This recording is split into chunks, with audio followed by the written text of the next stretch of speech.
heureux d'être avec vous ce matin. Et comme vous le voyez sans doute, je n'ai pas de sac avec moi. Donc pas de surprise, pas de chaussures, pas de... bon voilà, hein, faut peut-être pour la prochaine fois, mais pas pour aujourd'hui. J'aimerais qu'on puisse réfléchir ensemble ce matin sur quelque chose, toujours à la suite de notre réflexion sur l'armure du croyant dans Éphésiens au chapitre 6. Et j'aimerais qu'on puisse réfléchir ensemble ce matin sur ce qu'est la vérité. Et bien sûr, c'est un vaste sujet et mon objectif ce matin, ce n'est pas de faire une étude biblique, ce n'est pas de faire quelque chose d'exhaustif et je ne vais pas non plus tout aborder par rapport à ce sujet qui est énorme et qui est vraiment tellement important et qu'on retrouve tellement souvent dans la parole. Mais j'aimerais qu'on puisse réfléchir à deux, trois choses par rapport à la vérité, à ce qu'est la vérité et ce qu'elle n'est pas. Et pour ce faire, ça marche? Ça marche pas? Ah, voilà. Et donc, pour ce faire, j'aimerais simplement commencer avec trois passages. Une lecture très courte de trois passages qui vont nous suivre pendant toute notre réflexion de ce matin.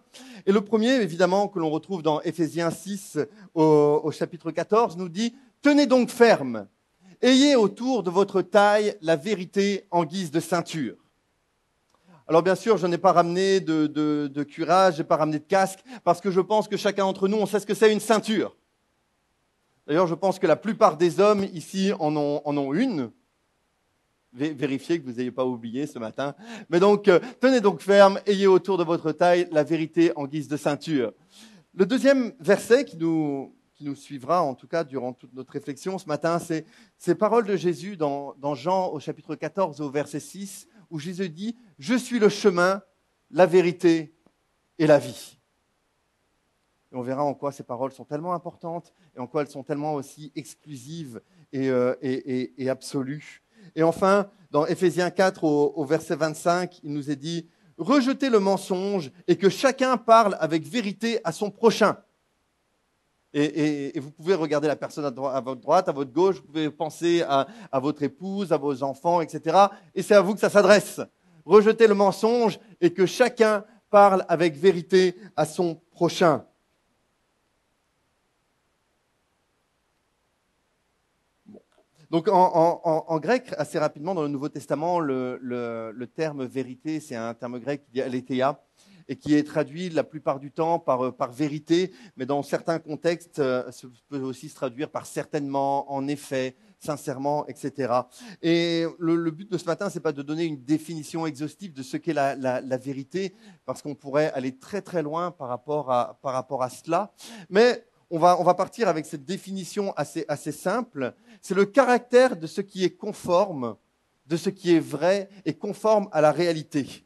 Et non pas simplement à la réalité physique, la réalité matérielle, mais aussi et peut-être surtout à la réalité biblique, à la réalité divine, à la réalité spirituelle. Et c'est de ça dont nous allons parler ce matin en parlant de vérité. Super. Jésus dit, et c'est le passage que nous avons lu pour commencer, « C'est moi qui suis le chemin, la vérité et la vie. On ne vient au Père qu'en passant par moi. Je suis le chemin, la vérité et la vie, et on ne vient au Père qu'en passant par moi. » Et pour commencer, ce qui est important de rappeler, c'est que la vérité, nous ne sommes pas dans un concept, nous ne sommes pas dans quelque chose d'abstrait, nous ne sommes pas dans une philosophie ou dans une manière de penser. Mais Jésus nous rappelle ici, à travers ce passage, que la vérité, c'est une personne, et que la vérité, c'est lui. C'est lui qui est la vérité. Et que hors de lui, point de vérité. Et c'est lui qui est la vérité, c'est lui qui est le chemin, et c'est lui qui est la vie. Et on a d'un côté Jésus qui dit « Je suis le chemin, la vérité et la vie ». Et on a aussi Jésus qui nous dira dans Jean 8 au verset 14 « Vous avez pour père le diable, et vous voulez accomplir les désirs de votre père. Il a été meurtrier dès le commencement, et il ne tient pas dans la vérité, parce qu'il n'y a pas de vérité en lui. Lorsqu'il profère le mensonge, il parle de son propre fond, car il est menteur est le père du mensonge. Il semblerait la seule fois dans les évangiles où on trouve le mot mensonge en tant que tel. Bien sûr, il y a le mot mentir, il y a le mot menteur, etc. Mais le mot mensonge, il semblerait que ce soit uniquement dans ce texte-là que l'on se retrouve. Et on se retrouve dans une sorte de bataille finalement spirituelle. On se retrouve dans un conflit. On se retrouve finalement dans une opposition, et dans une opposition assez forte, où on a d'un côté Jésus qui dit « Je suis la vérité », et de l'autre côté, nous avons le diable qui est le père du mensonge. Et on a les deux. Et on a les deux qui sont finalement impossibles à concilier et qu'on ne doit surtout pas chercher à concilier, parce qu'il y a d'un côté Jésus, et il y a de l'autre côté le diable. Et c'est important aussi dans notre vie. Et c'est important aussi dans notre manière de voir les choses et dans notre manière de réfléchir, parce que finalement, quand vous dites la vérité, quand vous êtes dans la vérité, alors vous êtes du côté de Jésus. Mais quand vous dites un mensonge, alors vous êtes de l'autre côté. Et vous êtes du côté du diable. Et ça peut vous sembler peut-être un peu radical, ce que je vous dis ce matin, et peut-être un peu fort, mais c'est la réalité. La vérité et le mensonge, ce sont deux choses qui n'ont aucun rapport et qui ne devraient avoir aucun rapport l'un avec l'autre. Et le diable est appelé le père du mensonge. Et quand nous faisons un mensonge, quand nous disons un mensonge, alors nous sommes du côté du diable. Et nous faisons l'œuvre du diable. Et c'est peut-être un peu difficile, ou en tout cas à comprendre, parce qu'on est dans un monde qui est un peu léger, on le verra dans un instant, par rapport au mensonge et par rapport à ce qu'est le mensonge. Mais c'est une réalité, et c'est une réalité spirituelle. Quand on parle de mensonge ce matin, je ne parle pas quand on dit quelque chose de bonne foi et qu'on se trompe, parce que ça nous arrive à chacun d'entre nous. Ce que je suis en train de vous dire en parlant de mensonge ce matin, c'est quand volontairement, intentionnellement, on ne dit pas la vérité, on masque la vérité, ou alors on la dit que partiellement, on la retient. Et quand on y réfléchit, ça peut nous arriver.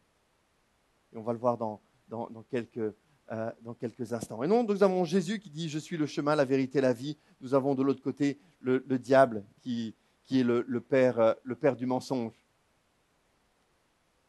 Jésus dira encore dans Jean au chapitre 17 « Sanctifie-les par ta vérité. Ta parole est la vérité. » Et c'est vrai qu'aujourd'hui, on ne prend peut-être pas forcément la Bible au sérieux quand on le dit, et je suppose que ça nous est arrivé à chacun d'entre nous, quand on dit « mais moi je lis la Bible, moi j'aime lire la Bible et je crois que la Bible nous enseigne et que la Bible est réelle et que la Bible est vraie », alors vous n'êtes pas forcément pris tout à fait au sérieux. Parce qu'on vous dit « mais la Bible c'est un recueil de fables ». C'est un recueil d'histoires, il y a des jolies histoires, mais finalement, est-ce que c'est la réalité ? Comment tu peux croire à cela ? Je crois qu'en tant que chrétiens, nous en sommes là. La vérité, et la vérité qui est en Jésus, elle nous est aussi révélée à travers sa parole. Et sa parole qui est là, et sa parole qui est tellement, tellement importante et qui est tellement essentielle. Et c'est pour ça que Jésus va dire « sanctifie-les par ta vérité », parce que la manière d'être mis à part, et la manière de marcher jour après jour avec le Seigneur, c'est aussi de vivre cette parole et d'être dans la parole. Il y a beaucoup d'ennemis à la vérité. Je veux simplement vous en citer 3 ce matin, mais il y a beaucoup d'ennemis à la vérité. Le premier, c'est dans notre monde, on est dans une forme de relativisme. On est dans un monde où il n'y a pas d'absolu, où chacun peut croire finalement ce qui lui semble bon, où chacun fabrique sa propre religion, où chacun fabrique finalement son propre système de pensée, et on viendra vous voir et on va dire « mais oui, mais bon, d'accord, toi tu crois en ça, c'est bien si ça te fait du bien, mais moi je crois en tout à fait autre chose ». Et on peut rencontrer des personnes qui mélangent un petit peu tout, un petit peu de christianisme avec une pincée de bouddhisme, un zeste d'islam et encore 2-3 petits trucs par rapport au New Age. Et vous pouvez en rencontrer assez régulièrement l'un ou l'autre qui pense fabriquer sa propre religion, sa propre croyance. Ils vont dire, mais finalement, moi je crois, et c'est ça qui est important, Moi, j'ai la foi en quoi? Ça, c'est tout à fait autre chose, mais moi, j'ai la foi et je pense que je vais aller au ciel parce que je crois en ce que je crois et puis je ne vois pas en quoi ce que tu dis est meilleur que ce que moi je peux penser. Et c'est là qu'on revient à ces paroles de Jésus dans Jean au chapitre 14 qui dit « C'est moi qui suis le chemin, la vérité et la vie. On ne vient au Père qu'en passant par moi. » Alors ce matin, je ne sais pas sur quel chemin tu es. Je ne sais pas quelle est la vérité que tu penses avoir ou que tu penses détenir. Je ne sais pas où tu te situes dans ta vie avec Dieu et dans le chemin. Peut-être que tu viens ici simplement parce que tu aimes être ici, parce qu'il y a une bonne ambiance ou parce que tu es bien accueilli. Et c'est bien. Et c'est bien que tu sois là. Mais ce matin, je crois qu'il faut aussi parler d'absolu. Et qu'il faut aussi parler d'une manière quelque part assez radicale. Jésus dit, on ne vient au Père qu'en passant par moi. Si tu n'as pas Jésus, tu n'as pas le Père ce matin.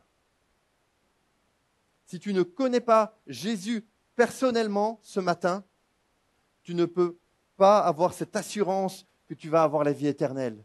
Si tu ne connais pas Jésus personnellement ce matin, tu ne peux pas dire que tu connais le Père. Si tu ne connais pas Jésus personnellement ce matin, tu ne peux pas dire que tu connais la vérité. Et ce n'est pas une question de savoir, mais oui, mais moi j'essaye d'être le meilleur possible, ou j'essaye de faire de bonnes choses, mais il y a des bonnes choses un peu dans toutes les religions. Et on n'est pas en train de dire ça ce matin. Ce que je suis en train de vous dire, c'est qu'il y a un seul chemin qui mène à la vie éternelle. Il y a un seul chemin qui mène au Père. Il n'y a qu'un seul chemin qui peut nous permettre d'être sauvés. C'est Jésus-Christ et Jésus-Christ crucifié. Et ce matin, j'aimerais simplement,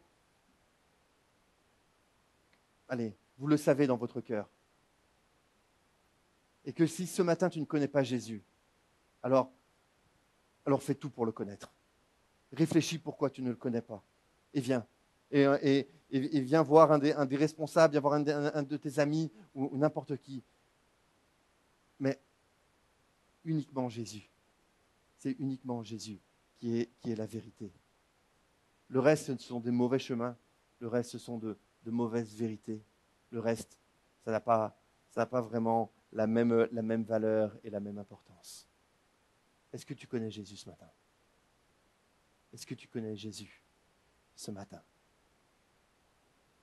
Une deuxième chose, tu peux tourner, c'est qu'on a tellement d'informations différentes, on a tellement de canaux d'informations, que ce soit les médias, que ce soit les réseaux sociaux, que ce soit la télévision, la radio, que si on ne fait pas attention, on peut développer une forme de crédulité et on croit un petit peu tout ce que l'on entend.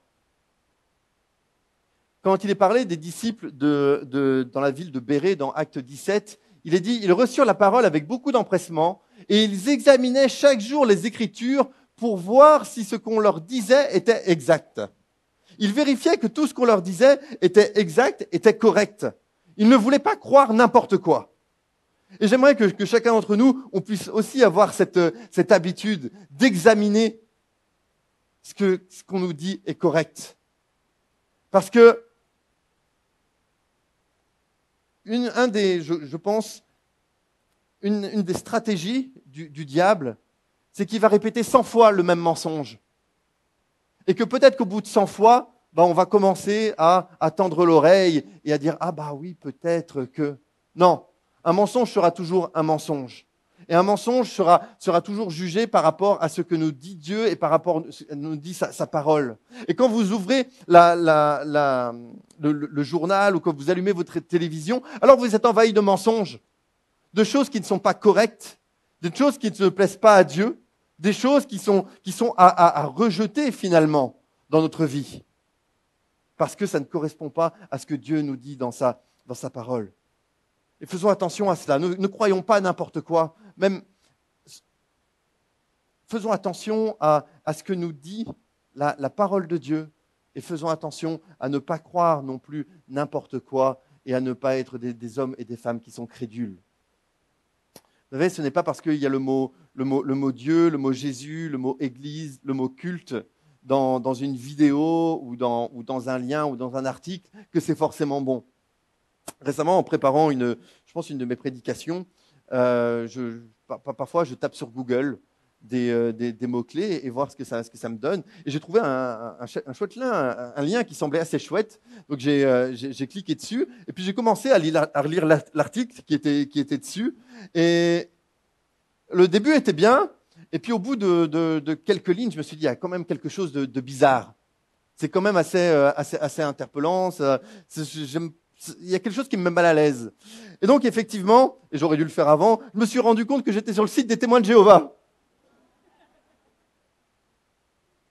jw.org, si vous pouvez le bloquer dans votre moteur de recherche. En tout cas, moi, je ne le ferai plus. Mais voilà. Et ça avait l'air séduisant. Et ça parlait de Jésus. Et ça parlait de la Bible. Et ça parlait d'église. Mais s'il vous plaît, faisons quand même attention à examiner chaque jour les Écritures. Et on est aujourd'hui dans un monde où il y a tellement de sources d'informations différentes que nous devons faire attention.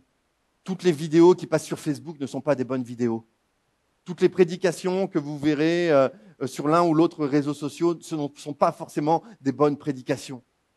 Et je vous encourage à prendre le temps, à avoir ce recul et à ne pas regarder les choses bêtement, mais aussi à dire, mais qu'est-ce que me dit la parole? Sinon, vous allez finir chez les témoins de Jéhovah. Et ça serait quand même assez triste.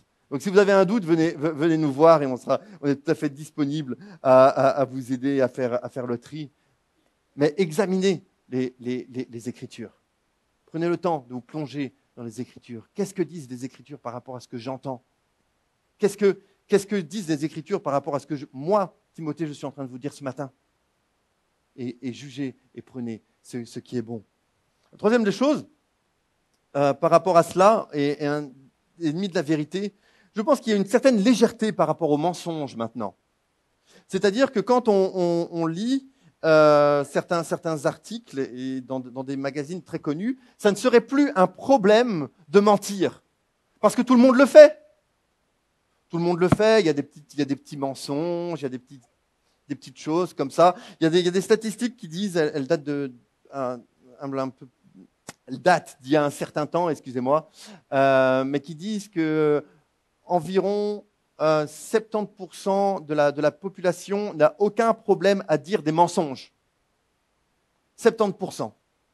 Et que environ 25% pour 25% de la population, l'honnêteté est le meilleur chemin de vie.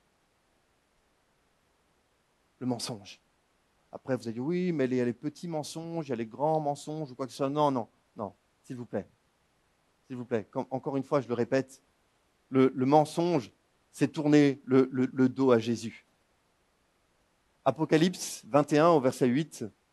Mais pour les lâches, les incrédules, les abominables, les meurtriers, les impudiques, les enchanteurs, les idolâtres et tous les menteurs, leur part sera dans l'étang ardent de feu et de soufre, qui est la seconde mort. Ça doit être aussi assez interpellant comme passage. Mais ne soyons pas légers avec ça. C'est grave. C'est un péché de mentir. C'est se mettre finalement en opposition à Jésus qui est la vérité. Et je suis un peu triste parfois de la légèreté dont certaines personnes peuvent vivre avec le mensonge. Quand par exemple, ça m'arrive avec certains de mes amis, vous les appelez et vous dites « Oui, mais tu arrives dans combien de temps ?» Et qu'ils me disent « Oui, j'arrive dans un quart d'heure alors qu'ils n'ont même pas quitté chez eux. » Ça vous fait rire? C'est quoi? C'est quoi à part un mensonge? Et on peut dire oui, mais ça ne prête pas beaucoup à conséquences, etc. Mais vous comprenez? Quand mon fils vient me voir avec la bouche pleine de chocolat et que on lui demande t'as pris quelque chose dans l'armoire et qu'il dit m'ombre un peu. Je pense que c'est arrivé à tous les parents hein, d'une manière ou d'une autre. Voilà. Vous vous leur passez le bonjour de ma part. Voilà. Attention aux mensonges, attention à cette légèreté par rapport aux mensonges. Attention aussi à la manière dont nous éduquons nos enfants par rapport aux mensonges. Parce que parfois, quand ils nous voient faire, ils peuvent se dire « Ah, mais finalement, ce n'est pas si grave que ça. Ce n'est pas si important que ça. » Et je vous encourage à mener une vie de vérité. Il paraît qu'il y a cinq sortes de mensonges différents. Certains pensent qu'il y en a plus. Saint Augustin en recense 9. Mais bon, pasteur Rick Warren en ressort 5 et on va les voir maintenant parce que je crois que c'est intéressant. Et la première forme de mensonge, c'est les mensonges cruels.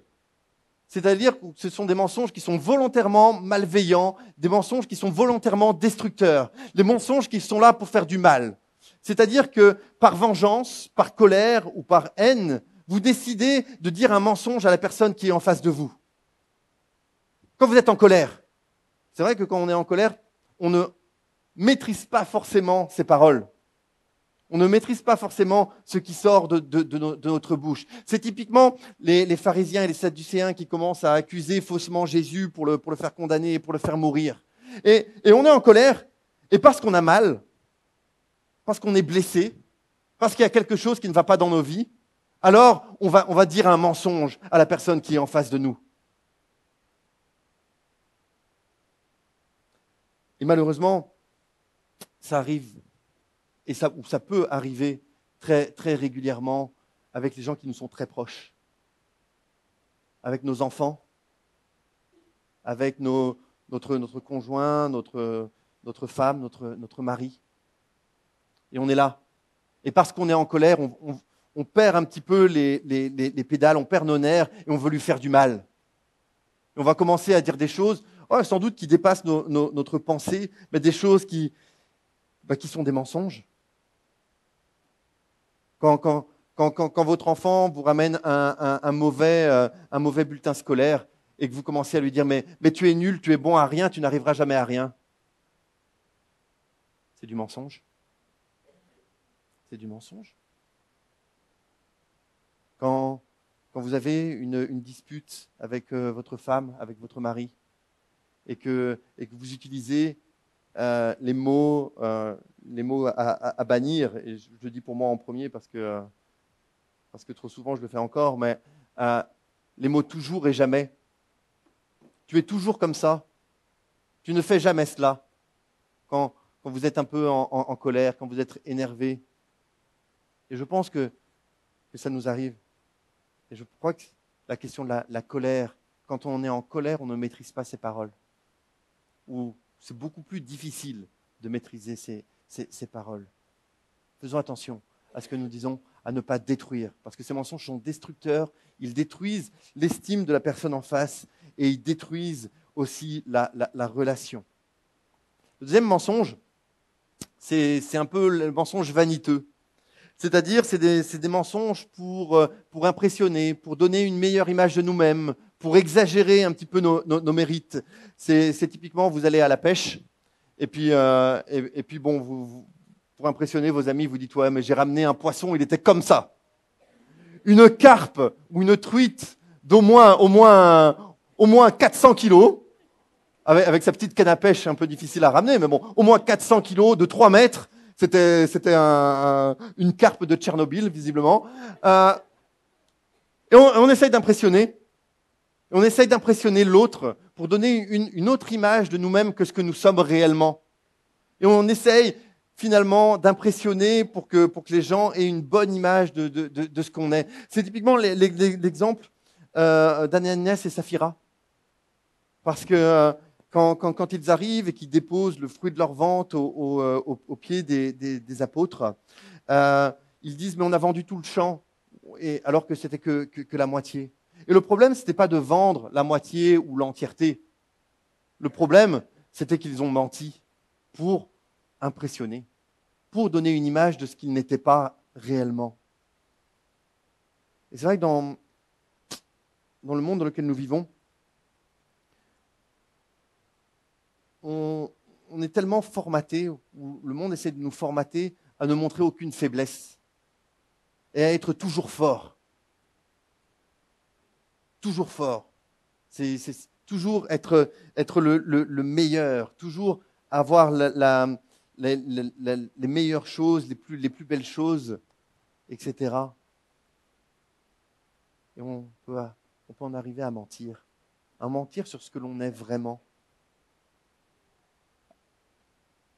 Faisons attention de ne pas mentir pour donner une mauvaise image ou une fausse image de qui nous sommes et de ce que nous sommes en train de vivre. Le troisième mensonge, ou la troisième forme de mensonge, ce sont les mensonges qui sont lâches. Les mensonges pour échapper aux conséquences de nos actes.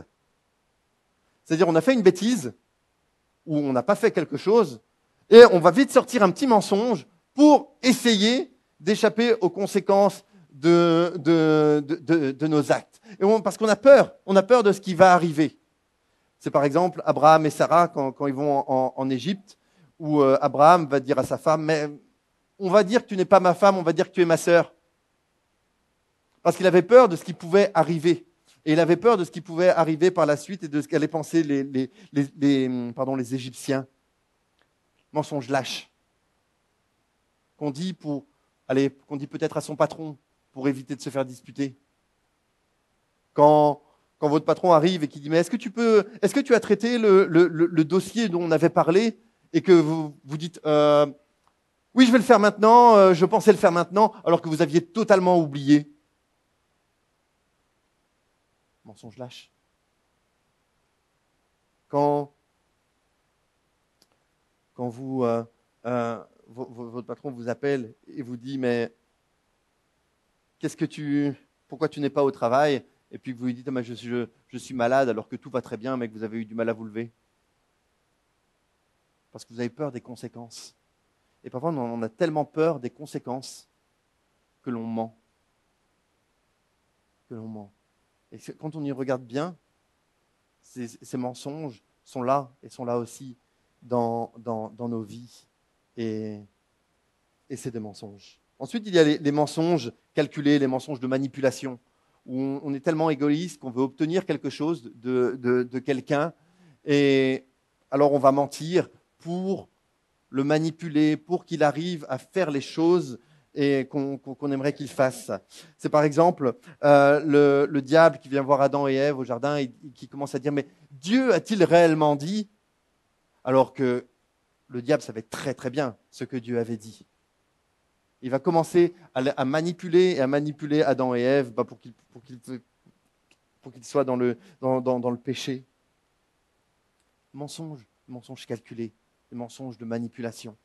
Quand on veut obtenir quelque chose. Quand par exemple, quelqu'un vient vous voir et qui dit voilà, je passe ce contrat avec vous, mais uniquement si c'est terminé pendant les 15 jours. Et que vous dites oui, d'accord, pas de problème, ça sera fait dans les 15 jours, alors que vous savez très bien que 2 mois après, ça ne sera toujours pas terminé. Ah, ce genre de mensonge. Et on pourrait le développer, et que chacun d'entre nous, on peut le développer à notre propre situation. On est tellement égoïste que pour nous, c'est plus important d'obtenir ce que l'on veut que de dire la vérité. Et ça pose un problème. Enfin, la cinquième sorte de mensonge, tout simplement, c'est ce qu'on appelle les mensonges un peu commodes. C'est-à-dire que ça prendrait tellement de temps d'expliquer toute la vérité qu'on laisse courir et on est un peu paresseux et on laisse l'autre croire n'importe quoi ou ne pas croire la vérité parce qu'on n'a pas vraiment envie d'expliquer. C'est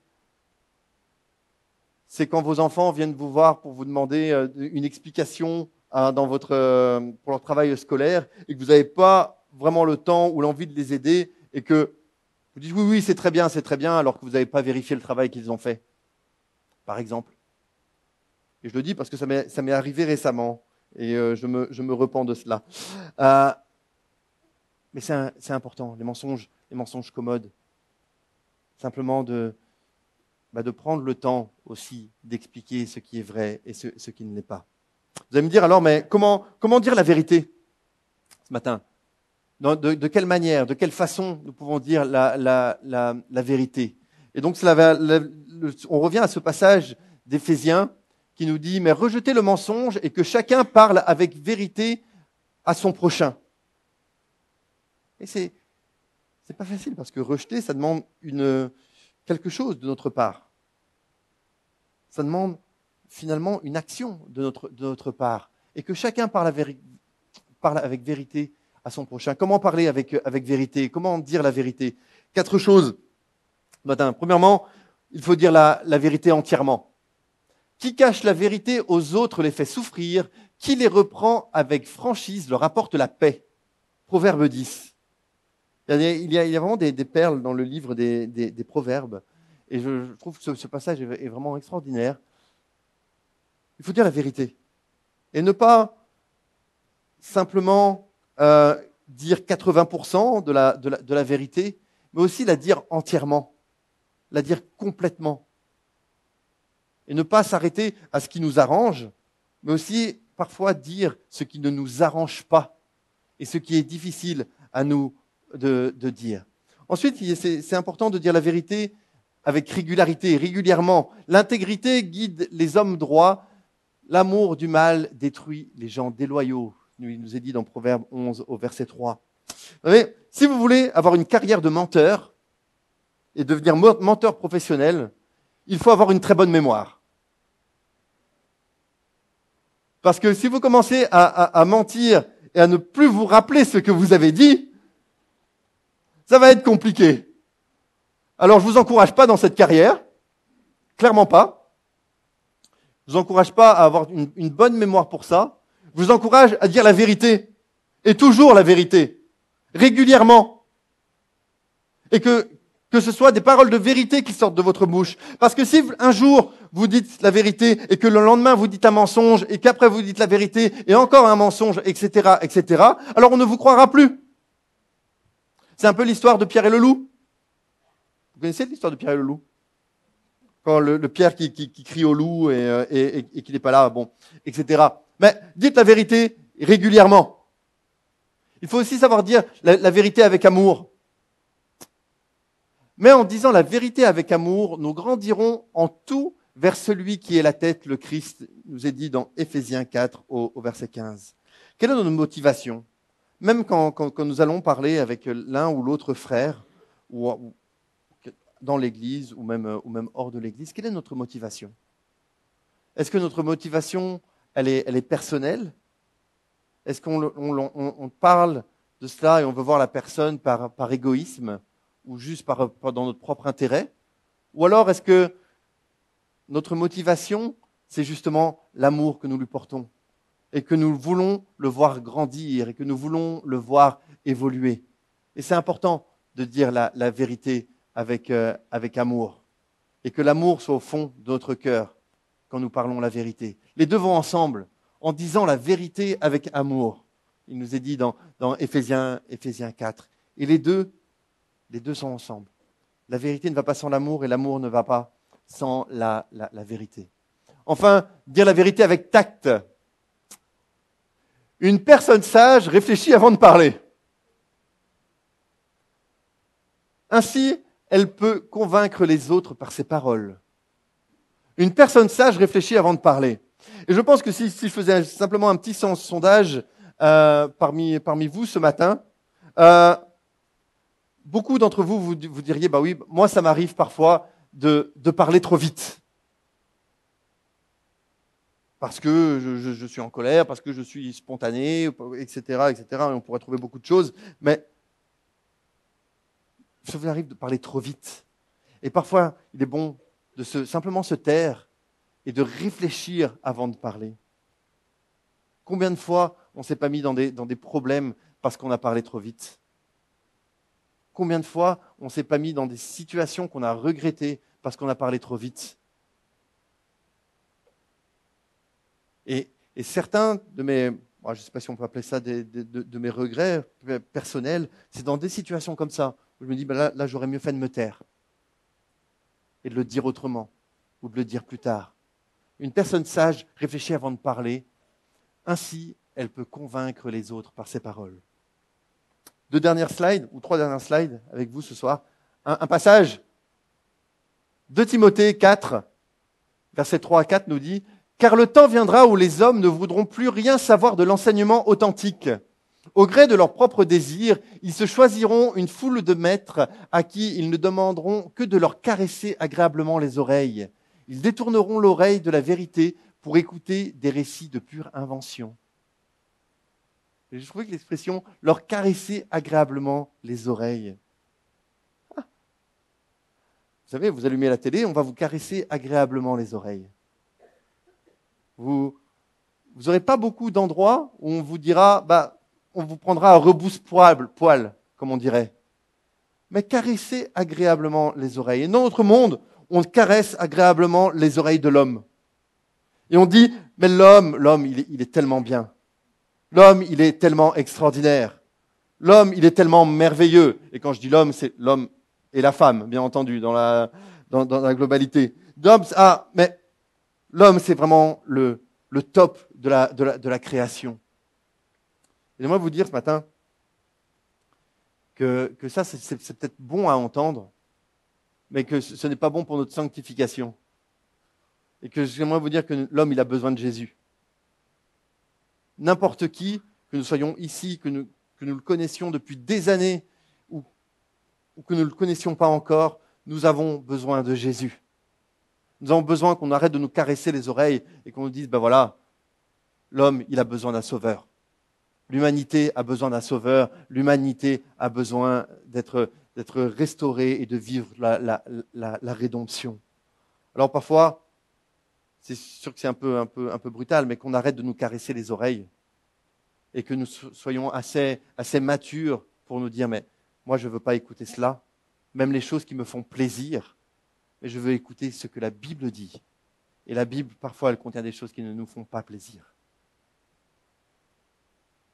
Mais elles sont tellement bonnes aussi pour nous. Alors, pour terminer, comment s'attacher à la vérité ? Jésus lui dit, « C'est moi qui suis le chemin, la vérité et la vie. On ne vient au Père qu'en passant par moi. » Attachons-nous à Jésus. C'est Jésus que nous voulons dans notre vie. Nous ne voulons pas autre chose. Nous voulons Jésus-Christ.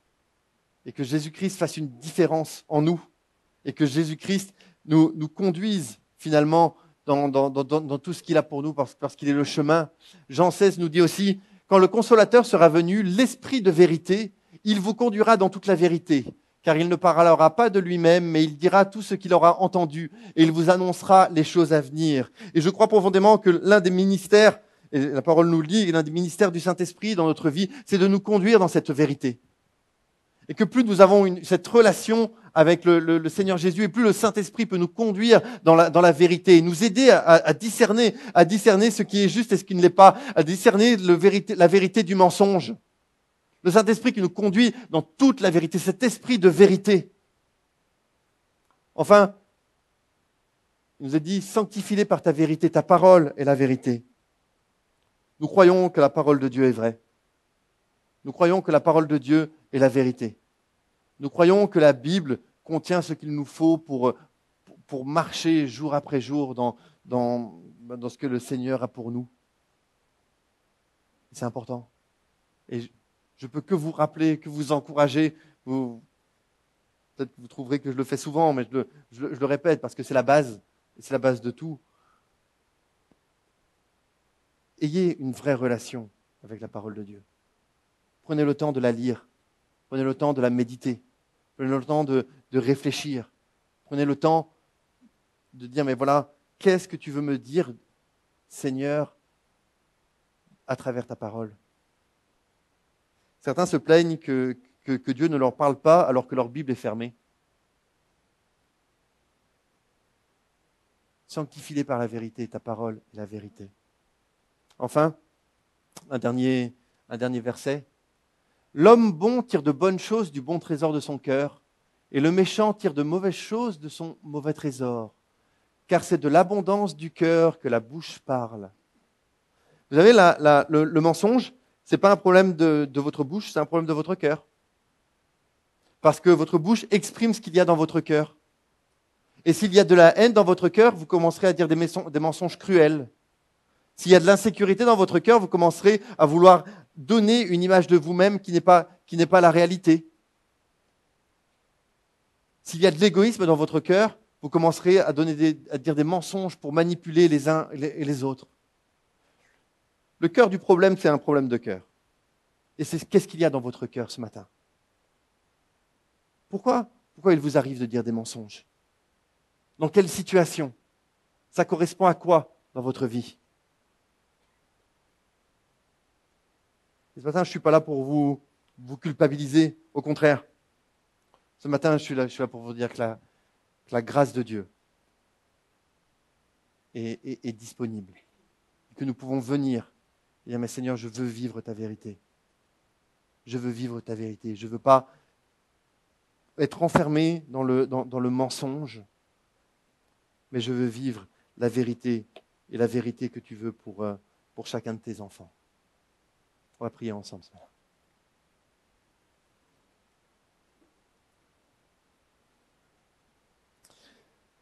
Seigneur Jésus, merci parce que tu es le chemin, la vérité et la vie. Et que nul ne vient au Père qu'en passant par toi. Merci parce que, encore une fois, tu nous rappelles que tu pourvois à toute chose pour notre vie, mais aussi que tu nous appelles à une vie différente. Tu nous appelles à une vie de séparation d'avec le péché. Et Seigneur, tu nous connais chacun. Tu nous connais chacun. Tu vois aussi peut-être les mensonges que l'un ou l'autre nous pouvons dire parce que nous avons peur, parce que nous avons de la colère dans notre cœur, parce que nous voulons avoir quelque chose égoïstement. Mais Seigneur, je te prie ce matin que tu parles à nos cœurs par ton esprit. Que ton esprit puisse parler dans chacune des vies ce matin, peut-être montrer des situations, des paroles qui ont été dites. Que ton esprit, Seigneur, puisse, comme il est dit, nous conduire dans toute la vérité.